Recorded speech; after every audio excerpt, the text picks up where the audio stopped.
ఎక్కడో విశాఖ పార్లమెంటరీ పరిధిలో ఒక సంఘటన జరిగింది. దాన్ని వచ్చి రాజకీయ కోణంలో రాజకీయ ఉద్దేశంతో లేనిపోయిన ఆపాదనలు సృష్టిస్తూ మాట్లాడడం సమంజసం కాదని మనం చేస్తున్నాను. పూర్వపరాలు తెలుసుకొని చేయాలని, అలాగే సైమల్టేనియస్గా నేను కూడా పోలీసు అధికారులతో మాట్లాడడం జరిగింది. ఒకవేళ నిజంగా దాన్ని రాజకీయ ప్రారంభం కానీ కక్షపూరితమైన చర్యగా అది అయితే మాత్రం నిష్పక్షపాతంగా చర్య తీసుకోవాలని కూడా డిమాండ్ చేస్తున్నాను. ఎందుకంటే మా ఉత్తరాంధ్ర ప్రాంతం ఎంతో సామరస్యంగా సోదర భావంతో మెలిగే మనుషులు. రేపు 9వ తారీఖు నాడు జగన్మోహన్ రెడ్డి ప్రమాణ స్వీకారం చేసిన తర్వాత ఈ ప్రాంత ఎగ్జిక్యూటివ్ క్యాపిటల్గా వస్తూ ఎంతో ప్రపంచ స్థాయిలో ఈ పట్టణం అభివృద్ధి చెందుతున్న నేపథ్యంలో దీన్ని మనం కాపాడుకోవాల్సిన బాధ్యత, ఈ ప్రాంతాన్ని అభివృద్ధి చేసుకునే బాధ్యత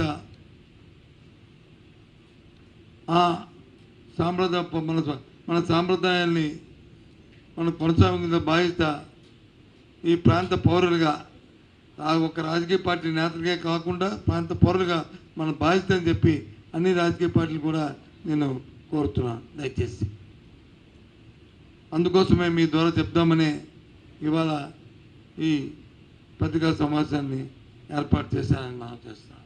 ఆ పాపని డాక్టర్లే చంపేశారు. విజయవాడ ఎంజే నాయుడు హాస్పిటల్ వద్ద ఉద్రిక్తత. విద్యార్థి లిఖిత ఆసుపత్రిలో చికిత్స పొందుతూ మృతి.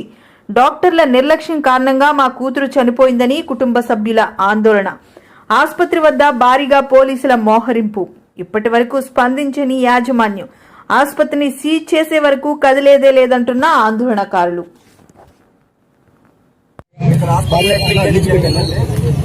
ఎందుకంటే మన 4H బ్యాక్ ఇదే హాస్పిటల్లో మా అమ్మాయికి ఆపరేషన్ చేయించాము. కాళ్ళు కొద్దిగా మెండుగా ఉన్నాయని చెప్పి మళ్ళీ అక్కడ ఆపరేషన్ చేయించాము. పాప బీటెక్ ఫస్ట్ ఇయర్ చదువుతుంది.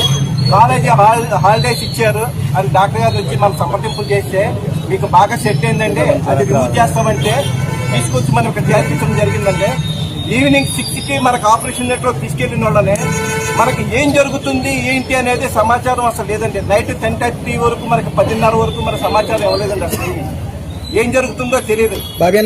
నాయుడు గారు బయటకు వచ్చినప్పుడు మనం ఏంటి అని అడిగితే మీ పాపకి ఫిక్స్ వచ్చినండి, మేము ఆపరేషన్ మధ్యలో ఆపేసామండి, మేము వెంటిలేటర్ మీద పెట్టామని 10:30కి మనకి ఇన్ఫార్మ్ చేశారండి. 6:00కి తీసుకెళ్లిన పాపని 10:30 వరకు మనకు మెసేజ్ లేదండి. 10:30కి మెసేజ్ ఏంటి అప్పుడు పాపకి ఫిక్స్ వచ్చినాయి అని, దీనివల్ల ఊపిరితిత్తులు నుమ్ము చేరింది, మేము వెంటిలేటర్స్ మీద పెట్టామండి, ట్రీట్మెంట్ జరుగుతుందని చెప్పారు. అప్పుడు చెప్పారండి 10:30కి. అప్పుడు దాకా నో మెసేజ్.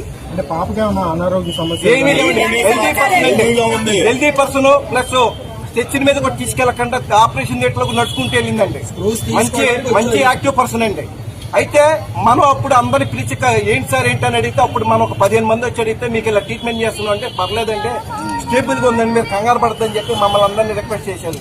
సరే మేము 2:30 వరకు ఇక్కడ ఉంటే 2:30కి అందరం ఇళ్ళకి వెళ్ళామండి. మరుసటి రోజు ఉదయం నిన్న మార్నింగ్ కూడా అన్ని కంట్రోల్లోకి వచ్చినాయంటే ఒక బీపీ అప్ అండ్ డౌన్ అవుతుందంటే అది కూడా అవుతుందంటే రేపు మనం తీసేద్దామండి, మన వెంటిలేషన్ నుంచి తీసేద్దామని వాళ్ళు మాకు ఇది చెప్పారు. ఫైనల్ గా మీ డిమాండ్ ఏంటి? హాస్పిటల్ ఎదుట మీరు ఆందోళన చేస్తున్నారు, మీరు ఏం న్యాయం ఎందుకంటే ట్రీట్మెంట్ వచ్చి రాంగ్. వీళ్ళు పెట్టిన ఎన్ఎస్ఎస్ లోనే రిమార్క్ జరిగిందండి.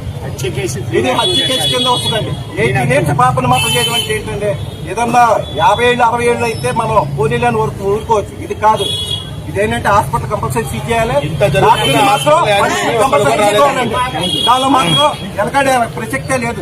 ఎవరికి వచ్చినా మాత్రం ఆగే ప్రసక్తి అనేది లేదండి అసలు.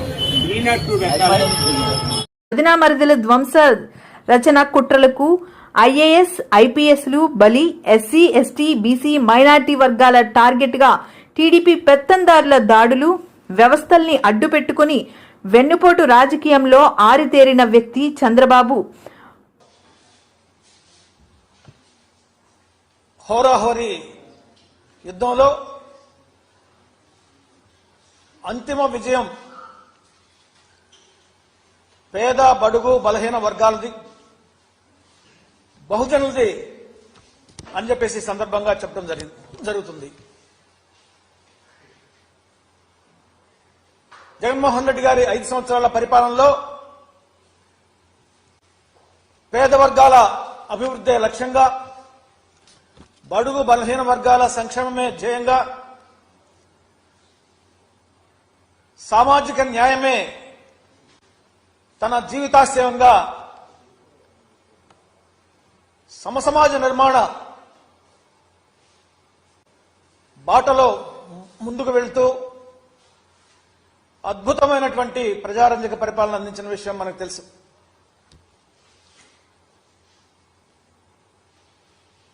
కొద్దిమంది ధనిక వర్గాలు ఈ సంపదనంతా దోపిడీ చేసి దాచుకుని అధికారం ద్వారా అడ్డగోలుగా మరొకసారి ఈ రాష్ట్ర సంపదను దోచుకోవాలని ప్రయత్నం చేసినటువంటి కొద్దిమంది బడా పెట్టుబడిదారులు చేసినటువంటి ప్రయత్నం బహుజనులైనటువంటి ఎస్సీ ఎస్టీ బీసీ మైనార్టీలు తిప్పికొట్టారు ఎన్నికల యుద్ధంలో అని చెప్పేసి ఈ సందర్భంగా నేను తెలియజేస్తా ఉన్నాను. మరొకసారి బహుజన రాజ్యం రాబోతుంది. జగన్మోహన్ రెడ్డి గారి నాయకత్వంలో బహుజనులందరూ కూడా వైసీపీ వైపే ఉన్నారని చెప్పేసి మరొకసారి నిరూపణ కాబోతా ఉంది. ఆంధ్రప్రదేశ్ రాష్ట్ర జనాభాలో ఎస్సీ ఎస్టీ బీసీ మైనారిటీలు, అగ్రకుల పేదలు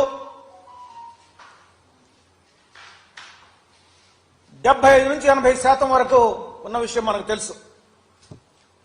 80% మంది బహుజన కులాలు, పేద వర్గాలు ఒకవైపు, కేవలం 20% మందిగా ఉన్నటువంటి పెత్తందారులు, బడా పెట్టుబడిదారులు ఒకవైపు. ప్రజాస్వామ్యం అంటేనే మెజారిటీ ప్రజలు తమను పరిపాలించుకోవటం. సో మెజారిటీ ప్రజలైనటువంటి బహుజనులందరూ కూడా జగన్మోహన్ రెడ్డి గారి నాయకత్వంలో తమను తాము మరొకసారి పరిపాలించుకుని ఈ రాష్ట్రాన్ని సంక్షేమం, అభివృద్ధి బాటలో ముందుకు తీసుకువెళ్ళటానికి మొన్న పెద్ద ఎత్తున ఓట్లు వేశారని చెప్పేసి మనం గమనించాలి. చాలా మంది వాదిస్తా ఉన్నారు, కొత్త ఓట్లు 2% పెరిగాయి, ఓటు శాతం 2% పెరిగింది.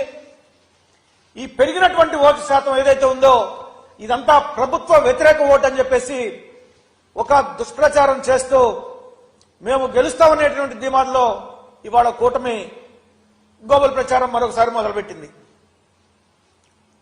అయ్యా, ఈ పెరిగినటువంటి ఓటు శాతం ఏదైతే ఉందో 2%, ఇది పెరిగినటువంటి ఓట్ల శాతం అని చెప్పేసి గమనించాలి. వాలంటరీ వ్యవస్థ ద్వారా ఒక పక్క సంక్షేమ పథకాలు వ్యక్తిగతంగా అందిస్తూ, పేద ప్రజల తలుపు తట్టి మరి అందిస్తూ, మరొక పక్క కొత్తవారి ఓట్లు లేనటువంటి వాళ్లకు ఓట్లు చేర్పించే క్రమంలో కూడా చొరవ తీసుకోవడం జరిగింది. ప్రజాస్వామ్యంలో ఓటు హక్కు అనేది ప్రాథమిక హక్కు, ఇది మన నైతిక హక్కు. ఈ హక్కును పరిరక్షించడానికి కూడా మన వాళ్ళందరూ కూడా చాలా కష్టపడి ప్రజాస్వామ్యబద్ధంగా ఓట్లని చేర్పించారు. గతంలో లేని వారికి, అర్హులైనటువంటి వారికి కూడా. ఈ పెరిగినటువంటి ఓటు శాతం ఏదైతే ఉందో ఇది కొత్త ఓట్లు నమోదు వల్ల అయినటువంటి ఓట్లు. ఇదేదో ప్రభుత్వ వ్యతిరేక ఓట్లు అమెరికా నుంచి, రష్యా నుంచి, యుక్రెయిన్ నుంచి, రకరకాల దేశాల నుంచి, హైదరాబాద్, బెంగళూరు, మద్రాసు నుంచి జనమంతా జగన్మోహన్ రెడ్డి గారిని ఓడించడానికి పొలోమని విమానాల్లో, బస్సులు వేసుకుని, కారులో వచ్చారని చెప్పేసి ఒక ప్రచారం ఏదైతే జరుగుతుందో ఇది దుష్ప్రచారం. మరోసారి అబద్దాలను ప్రజల్లోకి తీసుకెళ్లేటువంటి ప్రయత్నం, ఓటమిని అంగీకరించకుండా దొడ్డిదారులు వెతుకుతూ చేసేటువంటి ప్రచారం. పెరిగినటువంటి ఓటు శాతం ఏదైతే ఉందో ఇదంతా కూడా కొత్త ఓట్లు. వీరందరూ కూడా వైసీపీ పట్ల అనుకూలంగా వ్యవహరించి వేసినటువంటి ఓట్లు అని చెప్పేసి ఈ సందర్భంగా నేను తెలియజేస్తా ఉన్నా. ఇక సామాజిక వర్గాల వారిగా ఓట్ల శాతం చూస్తే మనం ఏ ఎస్సీలు అయితే వైసీపీ పార్టీకి పునాదులుగా ఉన్నారో, ఏ ఎస్సీ ఎస్టీలు అయితే వైసీపీ పార్టీని తమ పార్టీ అని చెప్పేసి సొంతం చేసుకున్నారో, ఏ ఎస్సీ ఎస్టీలు అయితే జగన్మోహన్ రెడ్డి గారు మా నాయకుడు అని చెప్పేసి, మా సంరక్షకుడు, మా పాలిట దైవం అని చెప్పేసి భావిస్తూ సంక్షేమ పథకాలు అనుభవించారో ఈ 5 ఏళ్లు, వాళ్ళ పోలింగ్ బూతుల్లో ఓట్లు దగ్గర ఓటు శాతం సామాజిక వర్గం పరంగా 89% ఉందని చెప్పేసి ఈ సందర్భంగా నేను తెలియజేస్తా ఉన్నా. ఇంత పెద్ద ఎత్తున 89% ఎన్నికల్లో వైసీపీ తప్పకుండా అధికారంలోకి వస్తుందని మంత్రి బొత్స ధీమా వ్యక్తం చేశారు.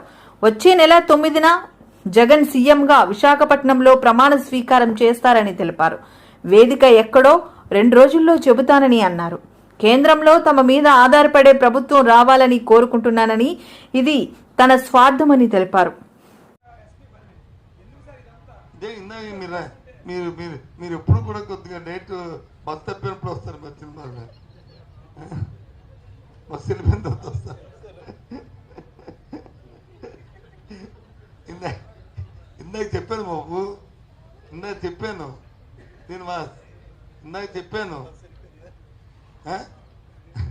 ఏం చెప్పానంటే, ఈయన ఎన్నికల ప్రక్రియ ప్రారంభమైనప్పుడు తెలుగుదేశం పార్టీ కూటమి నాయకులు ఫిర్యాదు ఇచ్చి లా అండ్ ఆర్డర్ మీద, రాష్ట్రంలో అధికారుల మీద ఇక్కడే మనం మాట్లాడుకుందాం. ఈయన అదిగా ఇచ్చి ఎవరైతే ఒక రిటైర్డ్ పోలీస్ ఆఫీసర్ని, ఇంతమంది దేశంలో అధికారులు ఉంటుండగా ఆఫీసర్ని వచ్చి పర్యవేక్షణ చేశారో, అతని పర్యవేక్షణలో ఏ పోలీస్ అధికారిని ఏ జిల్లాలో మార్చారో ఆ జిల్లాలోనే సంఘటనలు జరిగాయి. అదేనండి మేము కలెక్టర్కి, సెంట్రల్ ఎలక్షన్ కమిషన్కి అన్నింటికి కంప్లైంట్ చేస్తాం. దాని మీదే, అంతేగాని అక్కడెక్కడ మాది కాదే. అధికారుల నిర్లక్ష్యం అది జరగకూడదని కోరుకుంటున్నాం. అందుకే కదా ఇప్పుడు ఏం చెప్పాను, ఇప్పుడు నేను నిన్న వైజాగ్లో ఒక సంఘటన జరిగిందని, అది కక్షలతో, అది రాజకీయ కక్షలతో కాదని నా అభిప్రాయం. ఒకవేళ అది రాజకీయాల కోసం జరిగితే మొత్తం పోలీసు ఉపేక్షించొద్దు, ఏ పార్టీ వాళ్ళైనా సరే. కానీ సైమల్టేనియస్గా రాజకీయ నాయకులు కూడా రాజకీయ స్వార్థం కోసం, రాజకీయ స్వలాభం కోసం అలాంటి సంఘటనలు వాడుకోవద్దు. శాంతియుతంగా ఉన్న మన ఉత్తాంధ్ర ప్రాంతాల్లో ఇలాంటి మళ్ళీ తేవద్దు, దయచేసి కోరుతున్నాను. సైమల్టేనియస్గా పోలీసులు కూడా సీరియస్గా మీరు ఉండాలనేది నా తాలూకా డిమాండ్, నా రిక్వెస్ట్. నేనేమి మా పార్టీ ఆ పార్టీ అన్నా కదా, నేను ఎవరిని కూడా ఉపయోగిస్తున్నావు ఇలాంటి సంఘటనలు వస్తే మాత్రం. అది పొలిటికల్ లీడర్ అయితే, అదే వ్యక్తిగతంగా ఓ 2 ఫ్యామిలీలో రెండు ఇదో లేదా కొలాయి దగ్గర తగువ లేదా ఇంకో తగులో వస్తే దానికి మనం ఏం చేయలేము. చెప్పండి ఏంటి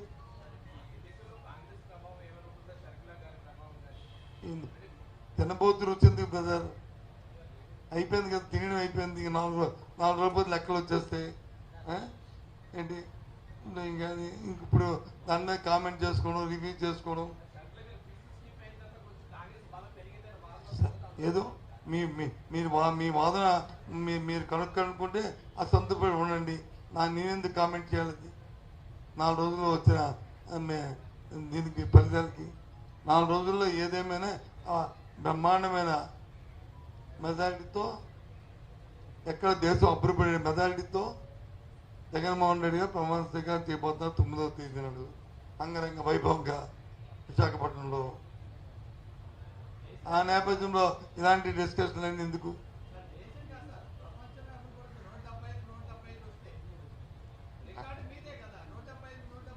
ఓకే చూడు, అది కూడా దేశంలో అవ్వాలని కోరుకున్నాం మేము. మీరు ప్రపంచం అభివృద్ధి వస్తే 170 రావాలి, 170 దగ్గరగా వస్తాయని చెప్పి నేను చెప్పింది. అది ఒకటి తగ్గొచ్చు, 2 తగ్గొచ్చు. ఇది నీ అభిప్రాయాలకి అయితే చంద్రబాబు పవన్ కళ్యాణ్ గెలుస్తారంటే వాళ్ళ కొడుకు పోను వాళ్ళ బామ్మర్ది ఓడిపోతాడు.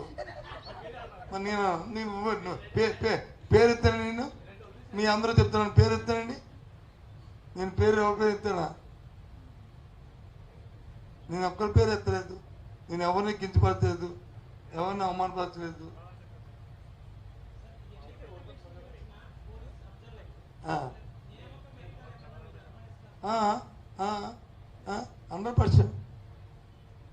నియామకం వెనకాతల కొన్ని ఒత్తిడితో అతను వచ్చాడు అనేది మేము అనుకుంటున్నాం. అందుకే దేశంలో ఇంతమంది సీనియర్ అధికారులు ఉంటుండగా నువ్వు ఒక రిటైర్డ్ అధికారిని ఎందుకు ఇవ్వాల్సి వచ్చింది? రిటైర్డ్ అధికారికి ఏ అకౌంటబిలిటీ ఉంటుంది?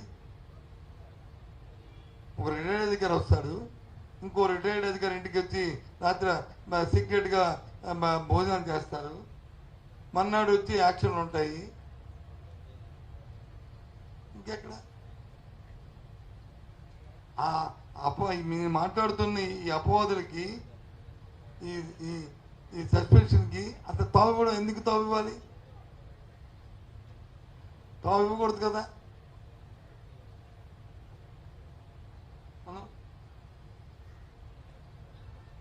అది ఉంటుంది. కాబట్టి మళ్ళీ మీ ద్వారా కూడా అన్ని రాజకీయ పార్టీలు రిక్వెస్ట్ చేస్తాం. మన సాంప్రదాయం, మన సంస్కృతి, మన ఉత్తరాంధ్ర ప్రాంతంలో ఉన్న మన సోదర భావాన్ని, ఎన్నికల వరకే మనకి ఎన్నికల తర్వాత వచ్చి మన ప్రాంత అభివృద్ధి అనే నినాదం ఏదైతుందో ఈ మధ్యన కొద్దిగా డీవర్ట్ అవుతుంది. దయచేసి వద్దు, అభివృద్ధిలో మనం భాగస్వామ్యం అవుదామని కోరుకుంటూ, ఒకవేళ ఏదైనా రాజకీయ కోణం రాజకీయ దానిగా జరిగితే మాత్రం వైసీపీకి ప్రతిపక్ష హోదా కూడా దక్కదని మాజీ మంత్రి దేవినేని ఉమామహేశ్వరరావు వ్యాఖ్యలు చేశారు. శుక్రవారం మీడియాతో మాట్లాడుతూ వైసీపీ కేబినెట్ లో ఉన్న 40 మంత్రులు ఓడిపోతున్నారని, వైసీపీకి ఘోర పరాజయం తప్పదని అన్నారు. జగన్ రెడ్డి మాటల్లో ఓటమి భయం స్పష్టమైందన్నారు. వైసీపీ కార్యకర్తలను, ప్రజలను మభ్యపెట్టేందుకు మళ్లీ సజ్జల యత్నిస్తున్నారని మండిపడ్డారు. ప్రజల ముందుకు వచ్చాడు, మీడియా ముందుకు వచ్చాడు. ఆ రోజు పార్లమెంటు భవనం తగలబెట్టుకొని ప్రతిపక్షాల మీద ఆరోపణలు చేసిన హిట్లర్ ఏ విధంగా చేశాడో, ఈరోజు గోబెల్స్ కూడా పెద్దారెడ్డి ఇల్లు మేము దాడి చేశామని, మేము సీసీ కెమెరాలు పగలగొట్టామని ఈ అసత్య ప్రచారాన్ని మళ్ళీ లేపుతా ఉన్నాడు. ఇవాళ జగన్మోహన్ రెడ్డి మాటల్ని కేడర్ నమ్మలేదు, కేడర్ కాడిపడేశారు. నాయకులు, కార్యకర్తలు మీ మాటలు నమ్మే పరిస్థితిలో లేరు. ఒక చిన్న ఉదాహరణ, ఆర్టీఏ చిత్తూరు, మీ పిఎల్ఆర్ ప్రాజెక్ట్స్ వెహికల్ నెంబర్ కూడా చెప్తాను. సజ్జల జగన్మోహన్ రెడ్డి, మీ పిఎల్ఆర్ ప్రాజెక్ట్స్ వెహికల్సే AP39U E3857 exporting to other countries. అంటే మీ పెద్దిరెడ్డి కంపెనీలు, పిఎల్ఆర్ కంపెనీలు, మీ వెహికల్స్ అన్నీ కూడా ఎలక్షన్ షెడ్యూలు, ఎలక్షన్ ప్రకటనలన్నీ వచ్చిన తర్వాత ఈ ప్రక్రియ అంతా పూర్తవగానే మొత్తం మీ కంపెనీ, మీ నాయకుల కంపెనీల తాలూకా వెహికల్స్ అన్నీ కూడా ఇతర రాష్ట్రాలకి, ఇతర దేశాలకి పంపించేసుకుంటా ఉన్నారు. ముఖ్యమంత్రి ఏమో లండన్ పోతా ఉన్నాడు, పిఎల్ఆర్ కంపెనీ వెహికల్స్ ఏమో బయట రాష్ట్రాలకి, బయట దేశాలకి ఎక్స్పోర్ట్ అయిపోతూ ఉన్నాయి. రెండో పక్క ఎవరన్నా అమ్మించాలని సజ్జల, ఇవాళ నువ్వు మళ్ళీ సొల్లు కబుర్లు మొదలుపెట్టావు. ఇవాళ కేఏ పాల్ కాన్ఫిడెన్స్ లెవెల్ ఏ స్థాయిలో ఉందో, జగన్మోహన్ రెడ్డి కాన్ఫిడెన్స్ లెవెల్ కూడా అదే స్థాయిలో నిన్న ఉంది. కేఏ పాల్ కాన్ఫిడెన్స్ లెవెల్కి, జగన్మోహన్ రెడ్డి కాన్ఫిడెన్స్ లెవెల్కి నిన్న సోషల్ మీడియాలో ట్రోలింగ్సే అర్థమవుతూ ఉన్నాయి. కాబట్టి పిచ్చి ప్రేలాపనలు మానేయండి. ల్యాండ్ టైటిలింగ్ యాక్ట్ మీ పుట్టి ముంచింది. మీ ప్రచార పిచ్చి, మీ ఫోటోలు పిచ్చి, మీరు తాత ముత్తాతలు ఇచ్చిన భూములను కూడా కొట్టేయాలని, దోచుకోవాలని మీరు చేసిన చట్టాలే మీ ప్రభుత్వానికి ఉరితాళ్ళైనాయి. ఇవాళ పెద్ద ఎత్తున ప్రజల్లో తిరుగుబాటు వచ్చింది. ఆ తిరుగుబాటు ఫలితమే జన సునామీ. ఆ జన సునామీ దెబ్బకే మీకు గంగుర్లు ఎత్తుతూ ఉన్నాయి. రోజుకొకళ్ళు వచ్చి మీడియా ముందుకి మాట్లాడుతూ ఉన్నారు. నేను అడుగుతూ ఉన్నా, మొదటి క్యాబినెట్లో కానీ రెండో క్యాబినెట్లో కానీ 40 మంది మంత్రులు ఒక్కడు కూడా ధైర్యంగా మీడియా ముందుకు వచ్చి మేం గెలుస్తామని మాట్లాడట్లేదు. 40 మంది మంత్రులు ఓడిపోతున్నారు. 5 ఏళ్ల పరిపాలనలో మీ మంత్రులు ఎవరైతే ఉన్నారో మొదటి క్యాబినెట్లో రెండో క్యాబినెట్లో మంత్రులు ఎవడో కూడా మీడియా ముందుకు రావట్లా. మొత్తం ఎత్తిపోతున్నారు, మొత్తం ఓడిపోతున్నారు. ఇవాళ పెద్ద ఎత్తున ప్రతిపక్ష హోదా కూడా దక్కదని మీడియా ఘోషిస్తూ ఉంటే, సర్వేలు ఘోషిస్తూ ఉంటే, ఇవాళ సజ్జలు వచ్చి ఏ కార్యకర్తను నమ్మిద్దామని, ఏ నాయకుడిని నమ్మిద్దామని నువ్వు మళ్ళీ బురజల్లే కార్యక్రమాలు చేస్తున్నావు? సిగ్గుందా అని అడుగుతున్నా. అపధర్మ ముఖ్యమంత్రి మీరు, 5 ఏళ్ళు ప్రభుత్వం పరిపాలన చేసింది మీరు, చీఫ్ సెక్రటరీ మీరు పెట్టుకున్న వ్యక్తే, మీకు అనుసరణలోనే వ్యవస్థలన్నీ నడుస్తున్నాయి. ఇవాళ చీఫ్ సెక్రటరీయే మొత్తం పోలింగ్ స్టాఫ్ దగ్గర నుంచి ఎక్కడెక్కడ ఏ అధికారం ఉండాలో రాజేంద్రనాథ్ డీజీపీగా ఉన్నప్పుడే నియామకాలన్నీ జరిగాయి.